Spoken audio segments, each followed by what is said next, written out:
your platform for transformative conversation through the lens of veterans and non veterans. I am your host, Dee Dee, and I am really happy to have a very great mentor, a good guest, if you will. It's Ericka Kelly. Ericka Kelly is a retired team command chief for the Air Force Reserves and founder of the Ericka Kelly Enterprise, which is a full leadership and management consulting company located in the Los Angeles County in California.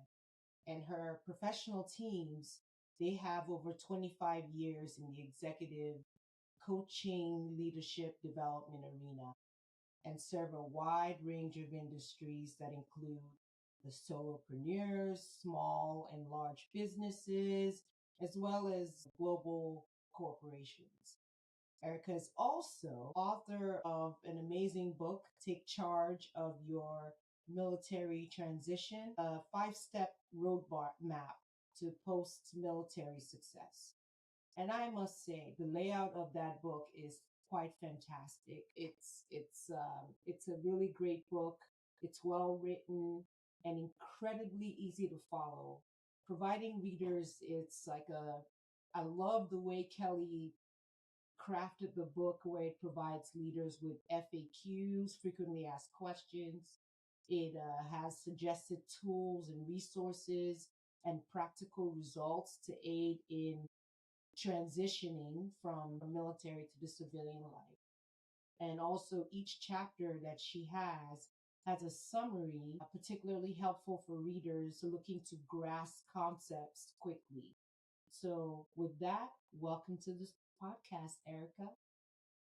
Hello, hello. How are you? How is everyone out there? I'm so glad. Hopefully, I did justice in getting your bio. Is if I sat down and read that, that would literally be another 2 hours. Just your accomplishments is quite formidable, and we're so proud of your service. And even though we didn't necessarily work directly together a lot, the short time when I was on the Hill that I got to meet you, I remember it was such a great opportunity. And I got to tell you, thank you for your service. I appreciate you so much. I appreciate your kind words, but we're sisters, right? Sisters Sister Chiefs. because we serve the military, but sisters because we're both entrepreneurs trying to help people out. Thank you. Thank you very much. Now, I got to say, I'm going to start up by asking, how has retirement treated you? Retirement, oh my goodness. Well, it all depends on how we define retirement, my dear friend. Okay, military retirement to be Yes, specific, okay. right? Well, How has that treated you? And first of all, yes. how long have you been retired from Yeah, I retired in 2019. Uh, just right short before of a COVID? year of when COVID happened, right? So in 2019, I saw myself not wearing the uniform anymore. And I know that people sometimes look forward to that day or they're excited about that day. But for me, the Air Force had been my home for 32 plus years. Yeah, that's a lot. So taking off that uniform felt, yes, exciting, but it felt that I was leaving part of me. So how is retirement treating me? Well, 2 years before I retired from the Air Force, I was very intentional at investing my time, my energy, and my money in self-development courses. I became a accredited and certified coach. I knew that I wanted to do something more after the military. And I am so glad that I did that because that question of how is retirement after the military, I can honestly tell you that it was wobbly at the beginning, but that foundational piece of being intentional before I left the uniform was critical for me to be in this platform with you today and tell you that as a business owner, I'm doing pretty great. But it took time. Yeah. So did you, when you said it took time, was that because you didn't know what you wanted to do? Even though you said you were intentional, were you intentional with the hopes of, okay, you know what, you will figure it out? Or were you intentional saying, okay, I know that's what I want to do? What was your timeline? What was the timeline like for you? Sure. Yeah. I knew that I needed to do something to transition well. Yeah, okay. So thank God for that. Yeah. I knew that.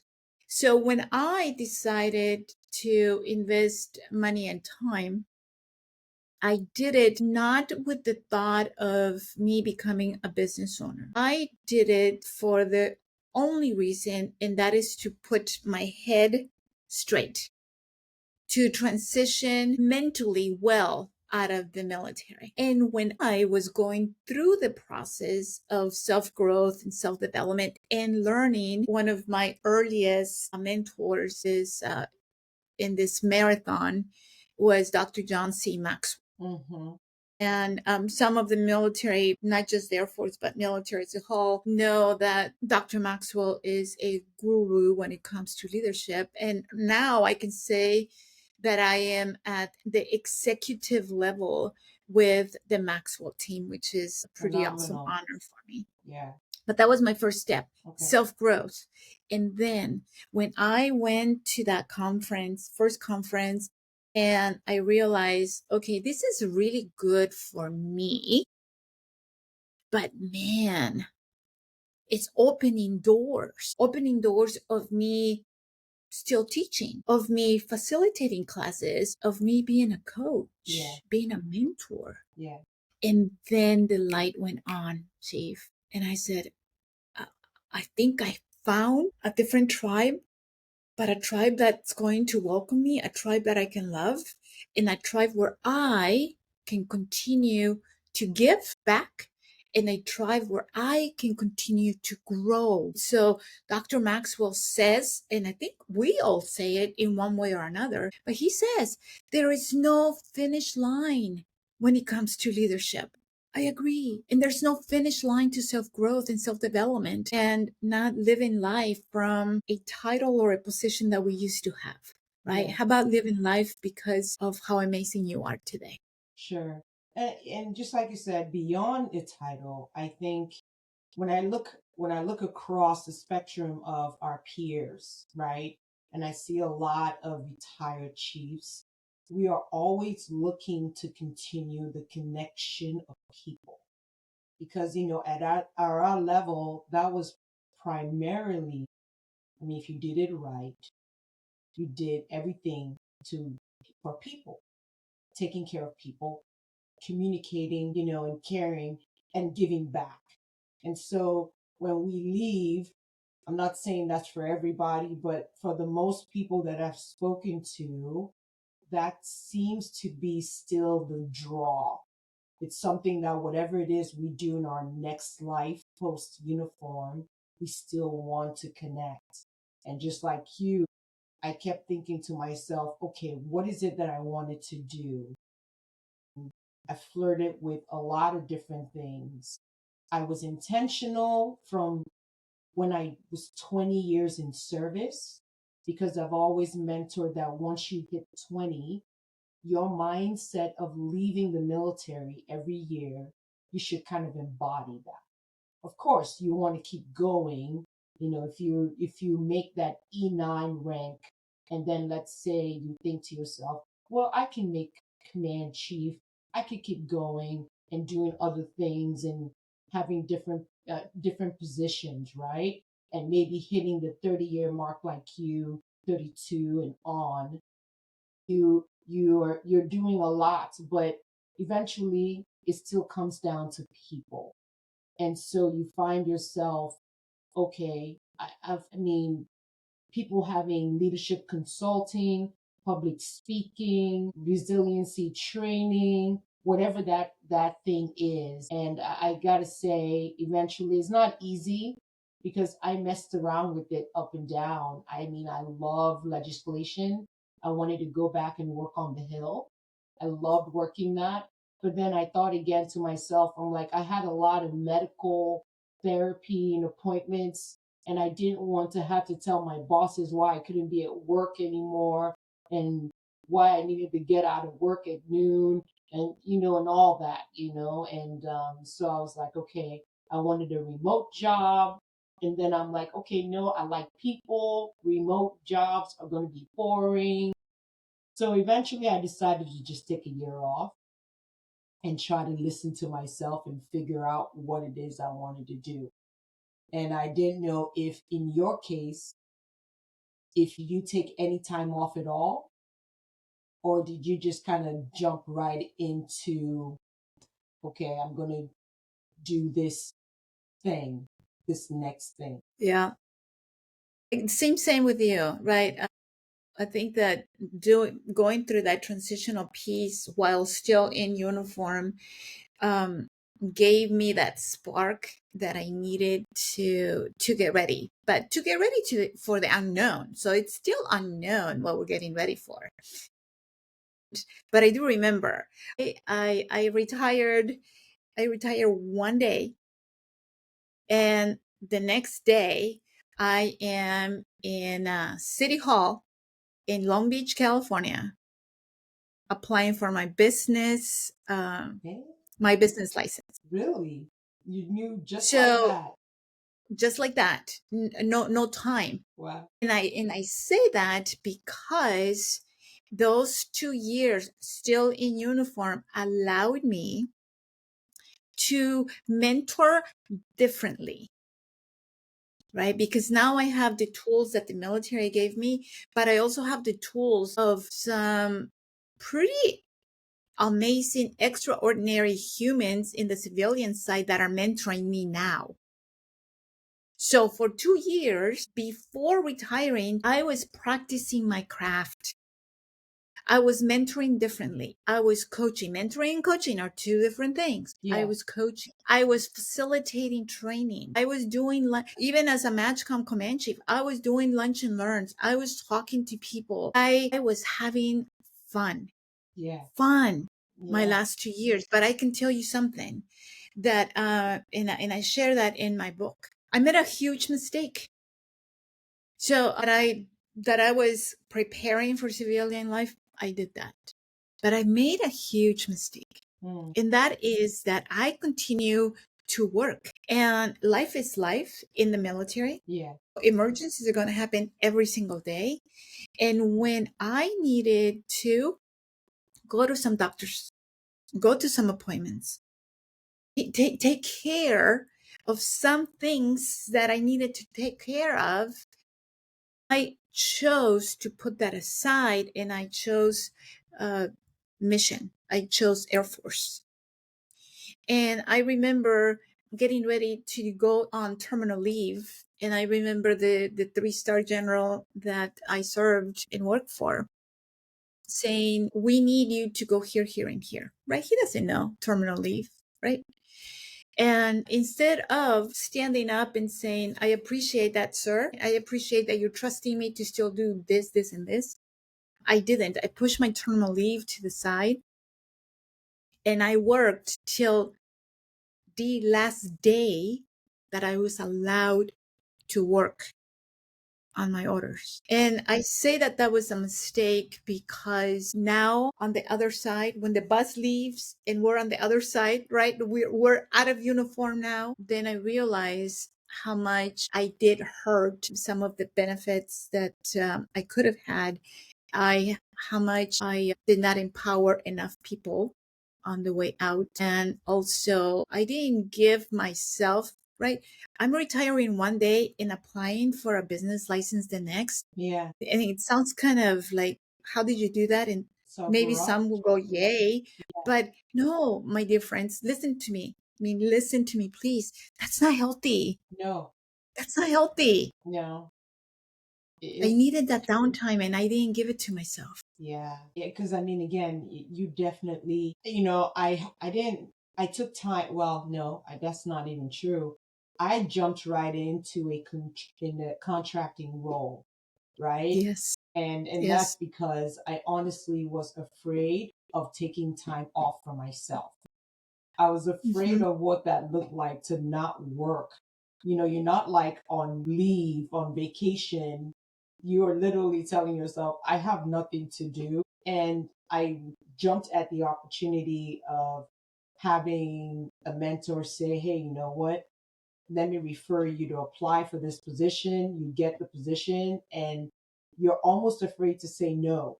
And so I was like, I'm not going to say no. I'm going to take advantage and jump right into it.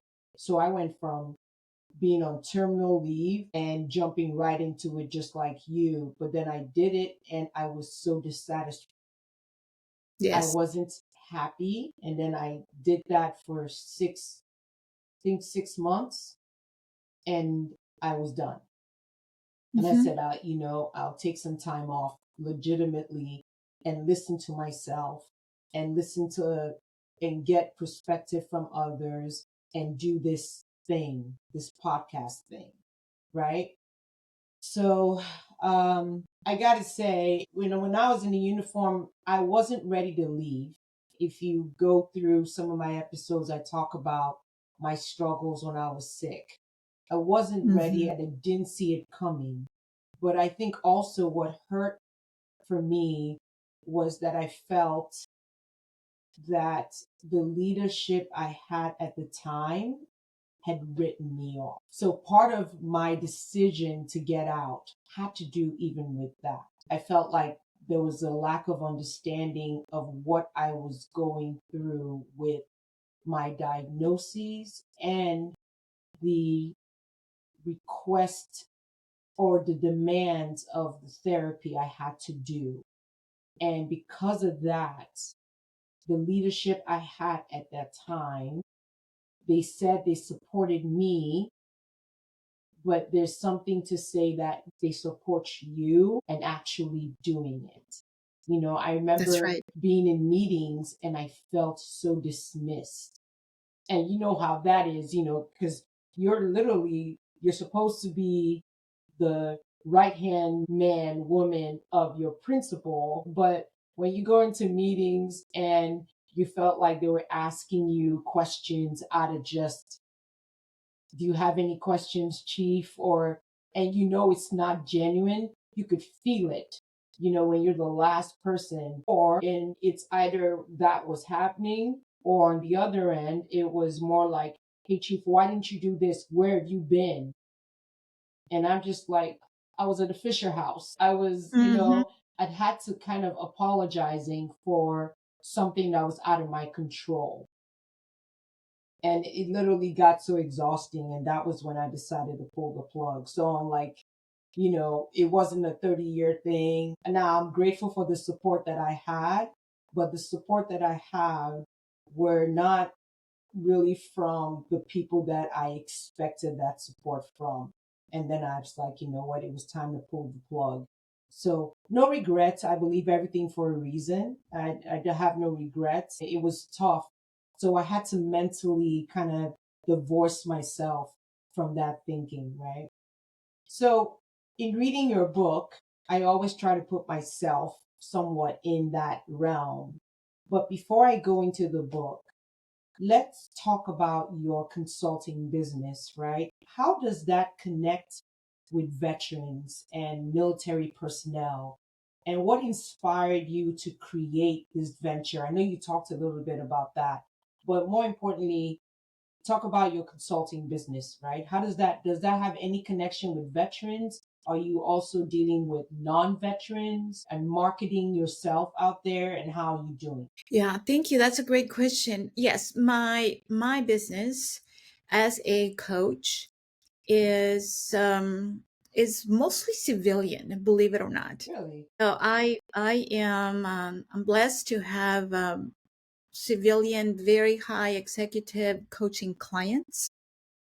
I take time to also, again, about self growth and self development, being a consultant when it comes to personality and human behavior assessments and emotional intelligence assessments. So, between coaching, the human behavior, and the emotional intelligence, that is the bulk of, I would say, 80% of my business. 20% of my business is what I have decided to give back to my military family. And so sometimes I am asked, right? I am asked. I spend thousands of dollars to publish a book.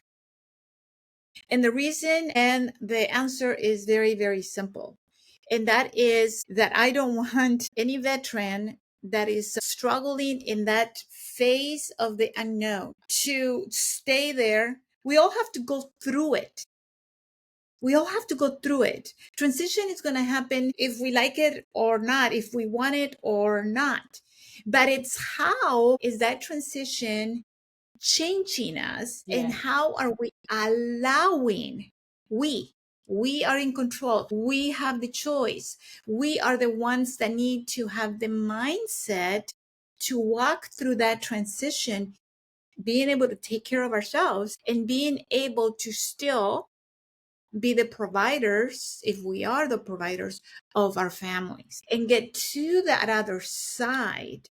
So that's where the consulting for my military family comes in. I do once a month a complimentary 1 hour leadership military session. And in that room, sometimes I have 2 people, sometimes I have 20, sometimes I have 50. For me, it doesn't matter, because I am gifting that 1 hour to whoever is in the room. And we talk about poor leadership. We talk about horrible supervisors, toxic, right? Sometimes there's toxic environment underneath us, and sometimes there are on top of us, like maybe something that you dealt with in your years where you needed the most support. But nonetheless, that's what I do. I have this book, but I also do complimentary once a month sessions for anybody that wants to go in the room. What would you say?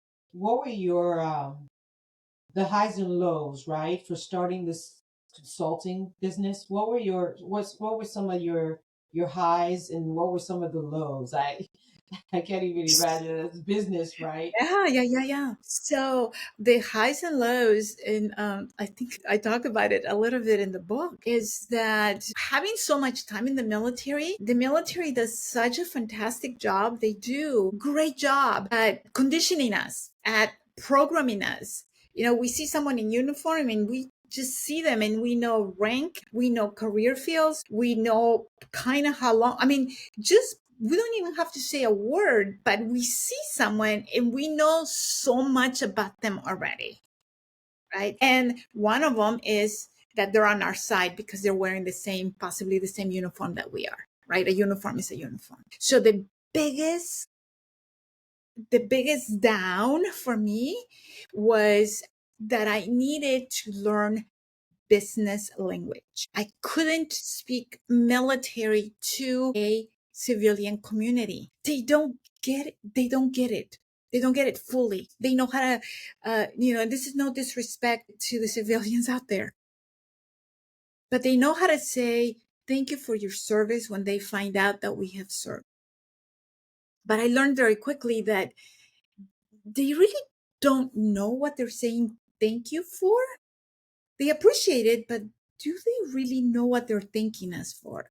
I don't know. And the rules are not the same. The language is not the same. And the expectations and mannerism are not the same. So just very quickly, I've been helping military, not just Air Force, but military as a whole, even international military, transition from the uniform to civilian. And this is the biggest struggle that I faced, and that research shows also from our brothers and sisters. And that is that we don't fit in. We don't fit in. We go into this world of possibly getting a job, possibly getting a contract, and we're in that role now, but everything is different. And this is the reality. The reality is that, like it or not, now, right now, maybe things are changing, but right now, less than 1% of the population in the United States serves in the military. Yeah. Less than 1%. Yeah. That makes us rare in the civilian world. And when we come out of the military, I think there's a little bit of an expectation that we are going to just plug into this world. And the reality is that no, the plugging in does work, but we need to go through that transition. And sometimes we wait and we're like, hey, we don't fit in, and we wait, we sit, and we wait for the world to come and say, oh, let me help you plug in. And that rarely happens, my dear friend, because they're the 99%. They don't know. They don't know what we're thinking. They don't know what we have done. They don't know. So my talks, my classes, my book is all about studying with us how to change our mindset, change, Yeah.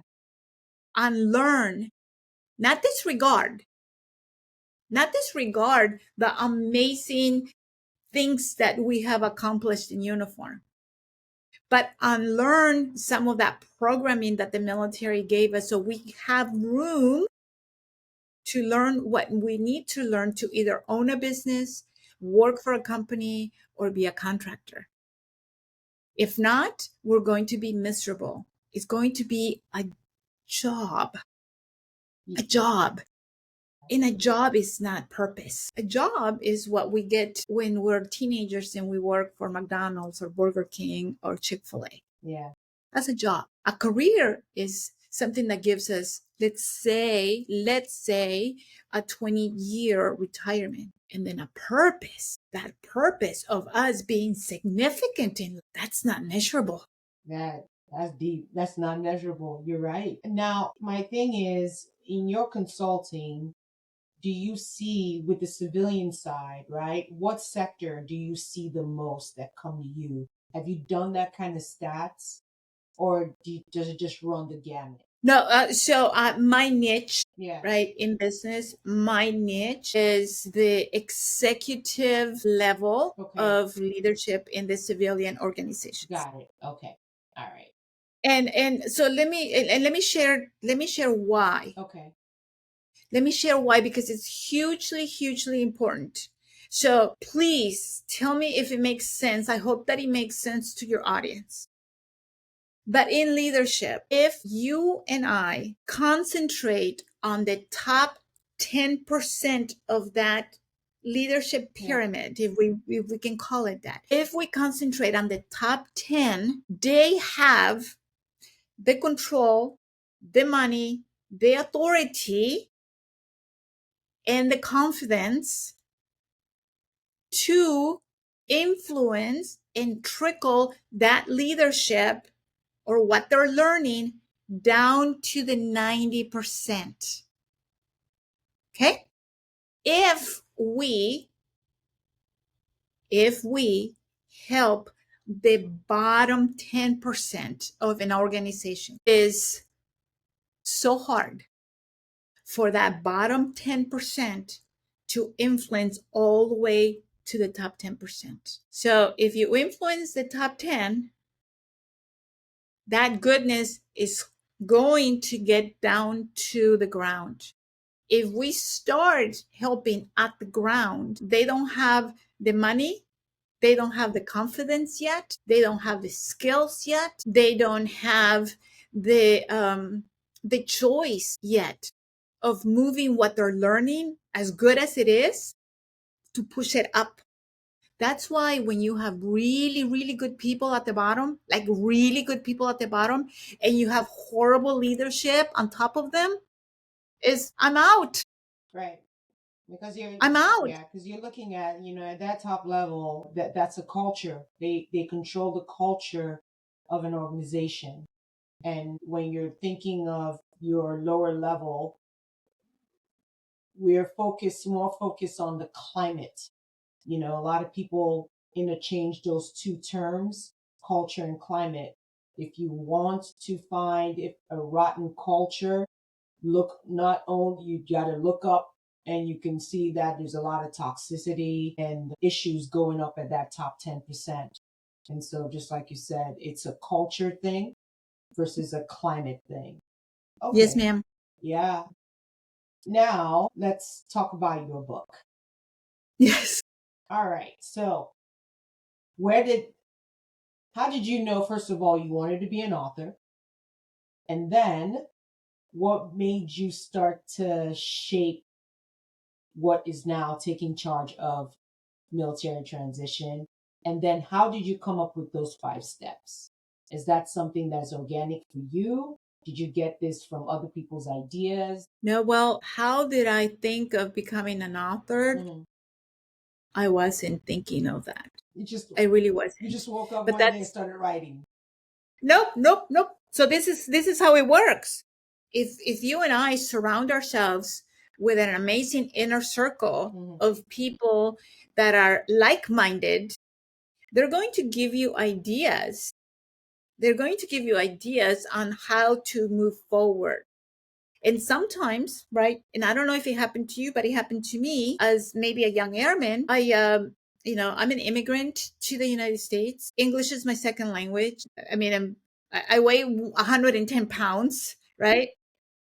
So it's like, I mean, if you start piling up the list, Yeah. there's a lot of reasons of why my journey as an airman would have stopped, right? Because I had the perfect excuse, right?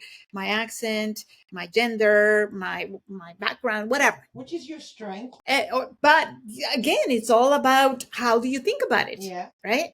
How are you intentional? So here I am now working as a coach and surrounding myself with amazing people and a retired command chief from Shaw Air Force Base. His name is Lefford Fate, incredible leader. He goes, Ericka, why don't you write a book about your life, your surviving extreme poverty and abuse in Central America, how you walked as a child to the United States. And so he's building me up, right? Like, and this and this, and then you become the top enlisted. And I'm like, that sounds really good, Lefford, but I don't think so. No. So this is what my friend did. He goes, okay, maybe not your personal story right now, Ericka, but how about you and I write a book together? And because he said you and I, and he gave me a hand of what was possible, something that I couldn't see yet myself, I I trusted his faith in me. And I said yes. And Lefford and I wrote a book in 2020 about being persistent in life. Mm-hmm. Yes. And the way that I was going to write about being Hispanic female immigrant in the Air Force, and he was going to write about being from the South African American male and how we both made it to That top command echelon. chief position and this and that. And then as we are thinking of how we're going to write that book, then we're like, no, no. So this is what we ended up doing. We ended up, Shalina Fry. Yeah. So Shalina Fry is in that book. So we ended up, Kay Wright is in the book. We ended up interviewing chiefs at different levels of chiefness and asking them who was one mentor in their lives that made them get to where they got in the military. So that's how I started. I started with Lefford giving me hey, the door's open. Come on Give you in. that And nod. guess what? You're not coming in by yourself. I'm going to be with you. So Lefford gave me the strength to then say, hey, there is a need. I'm not putting down tap. I'm not. But there is a need outside, and forgive me for saying this, but outside of getting a sheet with a bunch of websites of how these are the websites that are going to help you. What does that even mean? So this book was written because of my experience, because of what I have learned since 2017 of helping people transition out of the military, and from me walking individuals on either finding a job, becoming entrepreneurs, and or feeling, how do I say this, Chief, not having a regret for having served in the military, not Interesting. looking at that military chapter as a waste of time, Really? not looking at the military as they used me and then they threw me out. So who in the military do I help? I help the individuals that serve 20 plus years, and that transition does feel a little different than if you serve 2 or 4 or 6. And I also serve the individuals that are dealing with medical issues, you name it. But medical issues that where the military said to them, thank you so much for your service. You can no longer serve. And so those, if we're talking about being niche with my civilians that are executives in the military, I serve the 20 plus and also the individuals that left or separated from the military because of a medical concern. Wow. I look at it like when it's time to leave, when you leave, you've gone. No one's called to say, you retired a year ago. Thank you so much. We miss you. As soon as you leave, That doesn't happen. exactly. So it's not like they're spitting you out, but the world keeps going. The machine is the machine, and the machine is so well It's oiled oil. that it keeps, and in a way, it's It's good. It's great. perfect, I have no qualms about that. That is awesome. right? As a matter of fact, it's the same thing. It's like when you take a position and you leave, you want to make sure that when you leave the position knowing that the next person that's going to come sit in, you want to make sure that you set it up where that individual gets to take it to a higher elevation and that hopefully they do the same thing, and eventually we have, in a broader scheme of things, a better organization for it.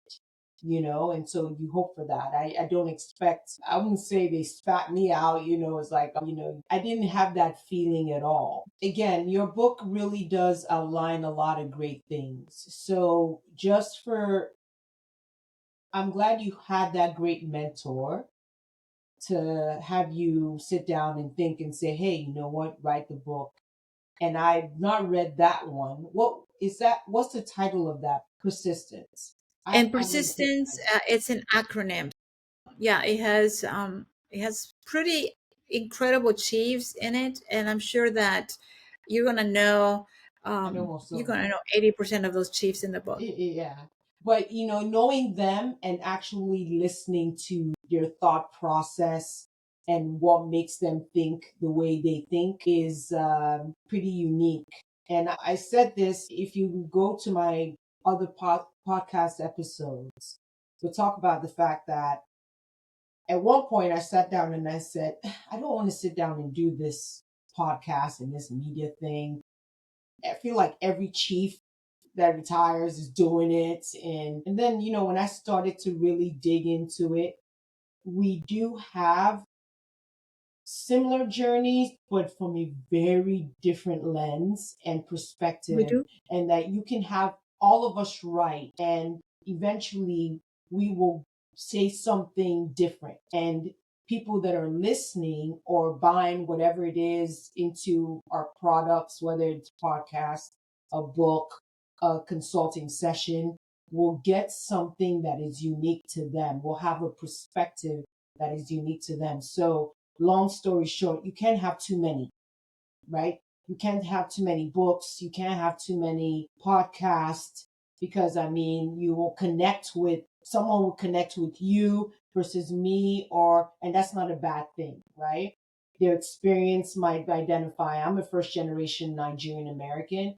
I mean, I was born in the States, but my dad lives in Nigeria, and I have a very different perspective from when I joined, why I joined, and my journey. I know people always used to say, my leadership will always say, and Didi, you have a very unicorn military career, right? Which is true. I was very fortunate. I took on a lot of different roles that it was really hard for me. Yes, I had a AFSC as a personnelist, but I probably did very little with personnel. I did a lot of policy, and I did a Mm-hmm. lot of different special duty. I was an assistant IG, inspector general, for 4 years with the Army, and I was the only one in that office. Very unique first time positions, right?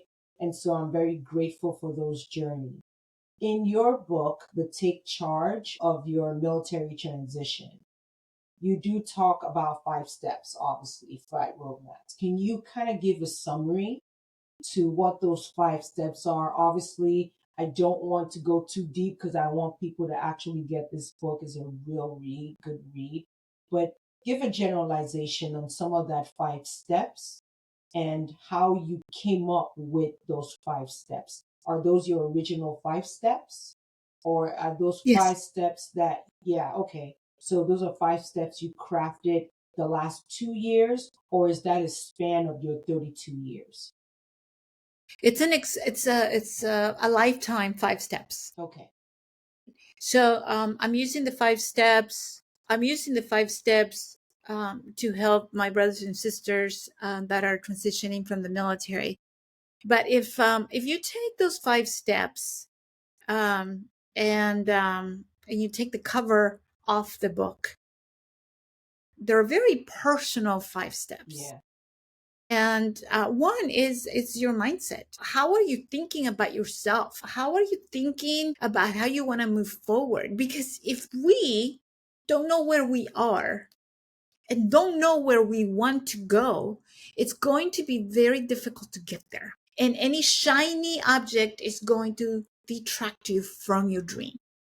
I like So that. one of the steps is the mindset of how we want how we need to be centered. Another one is, like I was saying earlier, a way of learning how to communicate in a different community, in a different culture. Maybe it's English, but it is a different language. Yeah.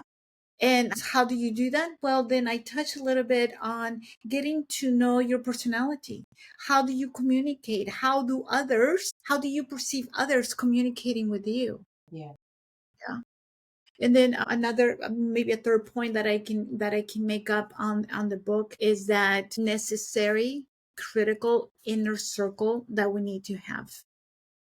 And that is, it is us being proud and being thankful that we were able to serve this nation. And I know that just like all of us, every single one of us, because we're all unique, we got to the military for a specific individual reason.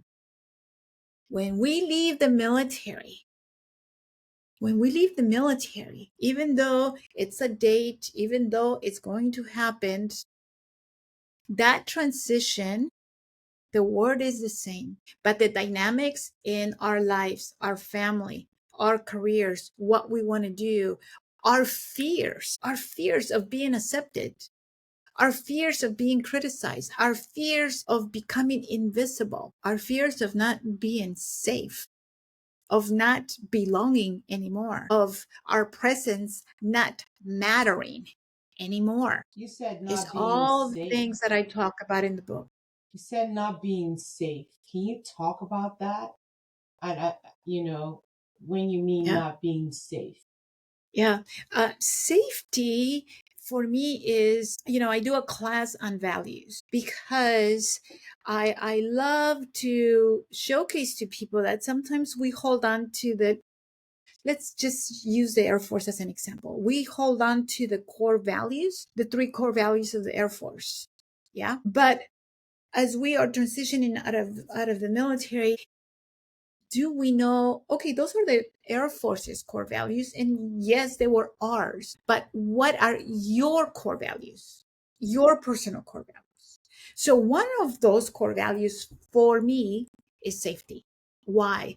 Because I face homelessness, face poverty, I face danger. So for me, and I mean, and this is just years of study and years of what I'm saying right now has taken years for me to realize the why. But in the military, even though we deployed and we moved and this and that, the military does give all of us safety in numbers, safety in the rules, safety in, we know that if I walk into a building, I know the protocol. We know that if I approach you, I know how to approach you just by looking at your rank. Right. So the environment as a whole Okay. is safe. Okay. When we are not in the military anymore, then there's a little bit of hesitation when it comes to that safety in a job that we don't feel like we fit in. And because we don't feel like we fit in, we don't feel safe because we're still thinking differently. Yeah. I call that in my mindset routine comfort. It's how I've looked at it from my perspective. It was Mhm. comfortable, you know. I mean, again, putting away substantial savings, right? I remember retiring, and I remember when I started to go down to one check a month, and I was like, yeah. I remember having two checks, and it's a shock to your system initially, not in a bad way, not because I was looking for, not because I was struggling, but more like it was a routine. My routine was disrupted. And I'm just like, you know what? I want to do, and it's probably one of the reasons why I didn't take a break initially. I just wanted to keep having that comfort level, right? Of having two paychecks. Mhm. But Mhm. so again, you do outline amazing steps. They're incredibly actionable. But what I liked a lot of, I mean, everything was good in the book, but chapter 3, where you reference communication styles, right? Which I think has a lot to do with the definition of how we react in the next life outside of the uniform. Um, you talk about disc assessment. I loved how you included those anecdotes to illustrate the concept. Can you explain what DISC assessment is? Whether is that a certification, and what other Mhm. assessments did you use that did you find helpful? Yes, no, and thank you for asking me that. Disc is in some platforms is described as the next generation of Myers-Briggs. So it's study of human behavior, of human personality, but with a lot more scientific proof, and still going all the way back to the Greeks and how the Greeks had the the blood in the air, and they had four different signs, and disc and Myers-Briggs follows that. So with disc, yes, it's again, again, it's about us being serious about who we want to serve. I'm serious about who I want to serve, but not because of a wish. I am investing my energy, my time, my money to get better. Was that something you took as a certification, or Yes, so okay? that's a consultant. Yeah, so I became a trainer first, and then I became a disc consultant. Okay. And it has been fantastic because it fits in with my mentoring, it fits in with my coaching, and it kind of pairs up with emotional intelligence. But this is what disc does, that is critical outside of getting to know the four primary personality styles, it showcases our biggest fears. And if we can recognize our biggest fears, then we can fight that fear. Sometimes fear paralyzes us and we can't even breathe. But if we can name it and if we can see it, then the choice of fighting it becomes easier. The choice of getting up and being persistent and trying again becomes easier. The four biggest fears, at least the way that DISC sees them, is we don't do something. We don't do something because we're fearful of being criticized on the other end. We want to be perfect the first time. How crazy is that? But criticism is what will make some people go, no, thank you, not me, not right now. I'm fine here. Thank you so much. Right. And a second fear is that if I say yes, if I take risk, people are going to play me. People are going to use me. People are going to take advantage of me. People are going to take what's mine and kick me to the curb. So they decide, nope, I don't trust you. So you're not in my inner circle. Nope, nope, nope, nope. So they build this wall of protection and they don't even realize it until they have a disc assessment, until they have a coach, until they do invest a little bit of money in their self-growth and development. And then the other two fears, very quickly. One is we want to be accepted. We want to be accepted so badly by sometimes one individual or sometimes a group of individuals. So that type of personality says yes to things that they want to say no to. But they say yes because they think that if they say no, that they're going to be pushed away from the group. So that's a very powerful fear. And then the fourth fear is the fear of becoming invisible, of hey, I'm here. Do you see me? And people go, she's here, but let's keep talking because she doesn't matter. So that's what I share, because if we know those four things, if we know our giftedness, and if we know what fear is paralyzing us as we transition out of the military, we can navigate and really truly find out what is holding me back, what is allowing me to not go over there and introduce myself, what is holding me up not to do the resume the way that I need to do it, what is holding me back from having confidence in who I am today. Why am I holding on to something that is in my past? And what's in your past, our past, can be good, bad, or ugly. And so, obviously, DISC being this communication mastery, can that also be situational? You're right? Well, of course, Okay. because we're talking about four primary personality styles, but that doesn't mean that we're all, can you imagine, all in humanity in four buckets, and we don't have a choice. Oh, this is just, you're going to have to just take me the way I am because this is how I am, and cross my arms. Negative.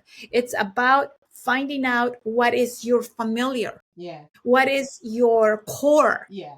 What default? And then deciding, and then deciding where you are going to shift energy to navigate different environments, and at the same time have enough time to recharge your batteries to go back to your core. Because if you are using energy to navigate and fit in and execute whatever you need to execute in different environments, and you don't have time to recharge your batteries, then that's not sustainable. No, it's not. And like I said, understanding those communication styles significantly enhance collaborations, right? Agree. Especially during transition. I also noticed something that you talked in your book, which I was like, whoa, okay. I noticed you discussed the terror barrier. in the book. Okay, which you do. One thing I wasn't expecting during this whole discussion we're having was this element of fear, right? I never saw it from that perspective of fear. But so Yes. you do talk about the terror barrier. Can you explain what that is, how veterans can navigate it during their transition? I know, again, I'm trying to deter people. I want people to read the book and kind of go through it and look at those FAQs and look at the summary. But yeah, can you talk to Terra Berry? Yes. My goodness. So, terror barrier is us being in the middle of our comfort zone, right? Mm-hmm. And everything's warm and everything is the same way as it was yesterday. And yesterday was the same way as the day before. Mm-hmm. But it feels kind of okay because we know what we're doing, we know the language, we know the people. There's really not a lot of fear because, again, that safety in that environment, Yeah. that comfort zone. Well, and I tell people, if you are in a comfort zone, you're dying. We're dying Yeah. because we're not No growing. growth. Yeah. So either we're growing or we're dying. But that comfort zone is a liar. And in order for us to attain our dream, our goal, magically, I don't know how it happens, but magically, that dream is on the other side of that comfort zone. And that comfort zone, if we can picture it as kind of like a bubble that has a wall, and if we get close enough to the wall where we can kind of touch it, this starts happening. Our brain is there to keep us safe for survival. So anything outside of that comfort zone, the brain thinks you're going to be your life is going to be in danger on the other side. So guess what? You need to be in the center. You need to be where it's safe. Please don't do that again. So we touch it and then we walk back going, okay, I tried. But the terror barrier is not in the touching the wall. The terror barrier is on touching the wall, feeling whatever fear your emotions decide to gift you with at that moment and pushing through. So, what happens? Because there's a distance between us here where it's comfortable and that wall that we're breaking to get on the other side. Okay? We break it and we get to the other side. But sadly, most of the time, this is what happens.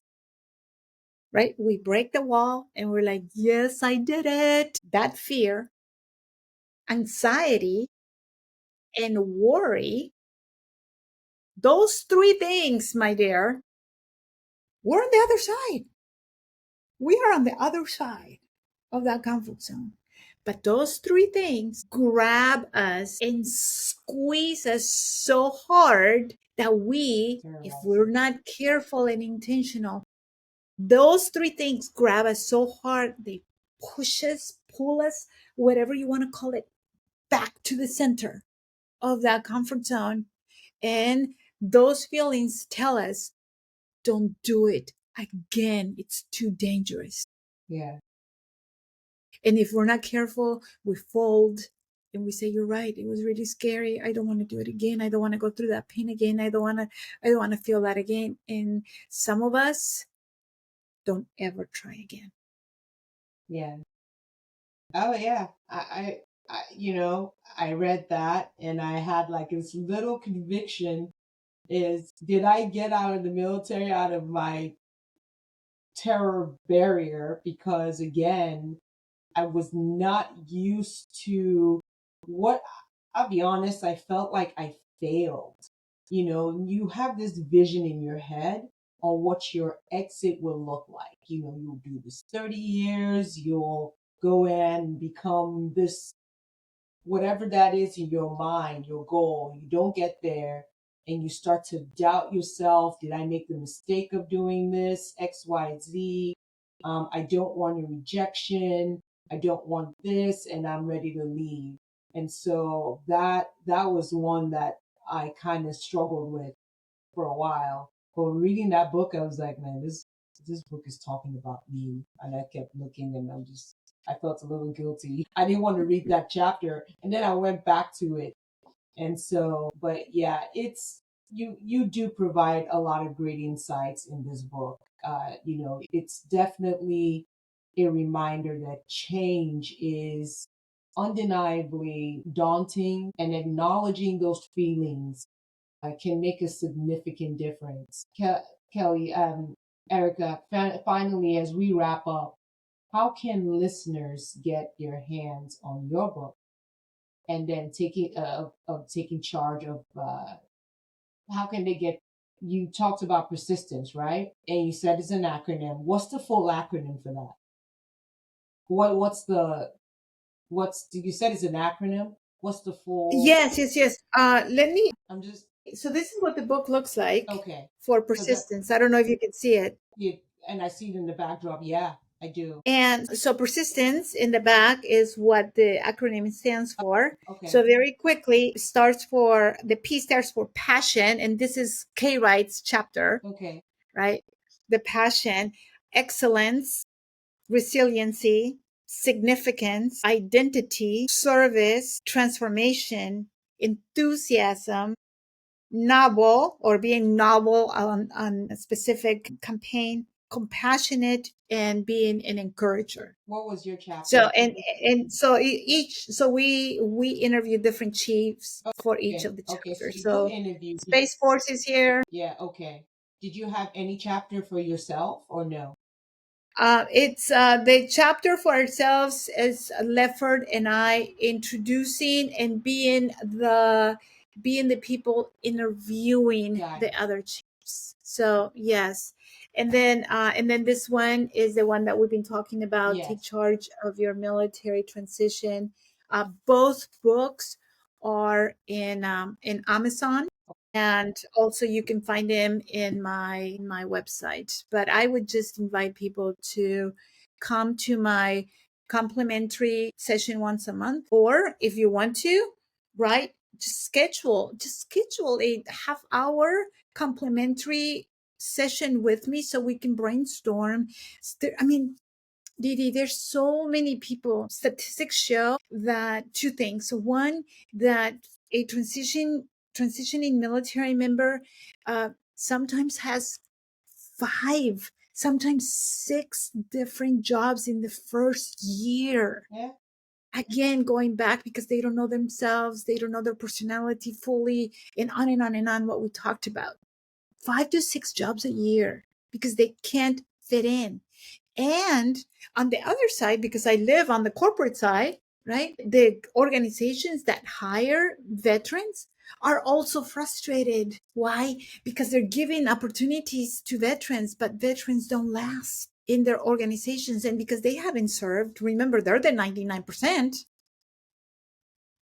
they're missing the piece of also helping that transitioning member transition into the organizations. Yeah. So yes, it's been a pleasure being on this platform. It's been a pleasure just seeing you, and just maybe a virtual hug, I know. and just letting you know how proud I am of what You. you're doing. And thank you for sharing your military journey. We all have one, and there's so many connecting points Yeah. between you and I, and between you and I and everybody else, that I think that it's worth sharing. Yeah. And again, like I said, there's a market for all these different stories because we can connect. Someone can listen to you, listen to me, listen to somebody else, and find the nuggets to what suits them in their own walk and their own journey, whatever that is, in helping people to be more prepared for that transition and for change. Thank you. It's been an absolute pleasure having you on the podcast. And to our listeners, I got to say, be sure to check out Ericka's book and utilize her transformative steps to take charge of your either your military transition or even your civilian transition or whatever that's next and for you. Until next time, keep seeking growth and stay engaged with the Vetley Speaking podcast. I will have on my website, Vet Speak Media, a link that will have a link to Ericka's website where you can get her book and find information, more information on her coaching and mentoring business. I say take advantage of it. I know I will. And so thank you. Until next time, continue to tune in and stay informed. And we're done. We're done. I stopped.